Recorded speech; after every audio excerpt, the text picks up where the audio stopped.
I was diagnosed as a type 2 diabetic about 4 years ago. Up until late 2009, I had steadily increased my diabetes oral medications until I was at the point where I was going to have to go insulin dependent if I did not get my glucose levels and associated A1C test scores under control.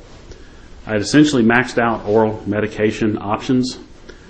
About that time, my chiropractor became aware that I was a diabetic, and he told me about an all-natural supplement that was technically an anti-aging supplement, but that he had been hearing some amazing success stories about benefits that it was bringing to both insulin and non-insulin dependent diabetics. The product was Protandim, and it was from a company called LifeVantage. I did a lot of research on the supplement and decided that I would give it a try.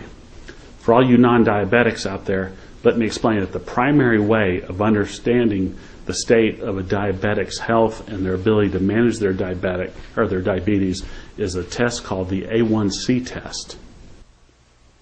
The A1C test serves as a marker for average blood glucose levels over previous months prior to the measurement, or in layman terms, your body's ability to efficiently metabolize glucose.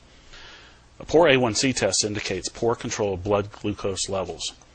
Poor control of blood glucose levels have been associated with cardiovascular disease, retinopathy, and countless other negative and potentially life-threatening symptoms and diseases. When I was diagnosed with diabetes about 4 years ago, my A1C score was 13.2. Considering you want your A1C test to be below 7, this was pretty bad. Through oral drugs, I was able to get the A1C down, but still was struggling to get below that 7 mark. In October of 2009, I was still at an unacceptable 8.9 when I started taking Protandim. Then you can see in April of 2010, my A1C lowered to 7.3, and then in October of 2010 finally got below 7 to 6.8. You can also see on this chart that in June of 2010, I also was able to start reducing my oral medications. This is a big win for a diabetic. There are actually two big side stories to this that are worth telling. In addition to being a diabetic, I have always fought high cholesterol levels. You can see on this chart that in April of 2010, my total cholesterol was at 225, and bad cholesterol, or LDL, was at 159.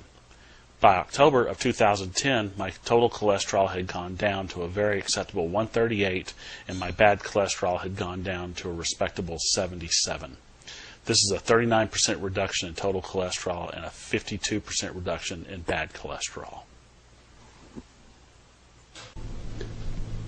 The second side story to my success with the Protandim product is that I had a fairly severe pain in both of my shoulders due to sports injuries and arthritis. About 3 months before I started taking Protandim, I essentially flipped a coin and decided to have my left shoulder operated on first to fix the injuries and to remove arthritis from the joint. I figured that I would have my right shoulder done about a year later, which would be sometime about now. After taking Protandim for about 3 months, I started to notice that I was having a reduction in pain from my right shoulder, the one that had not been surgically repaired. Now, after taking Protandim for almost a year, I've realized about an 80 to 90% reduction in pain from my right shoulder. At this point, I have no plans to proceed with the previously planned surgery to repair it. Obviously, I'm very happy with the Protandim product. You can see how it has made a material and positive change in my personal life. I've documented my diabetes success by publishing the actual lab result documents at the website link on the next page. Good luck, and I would love to hear of any of your personal Protandim success stories.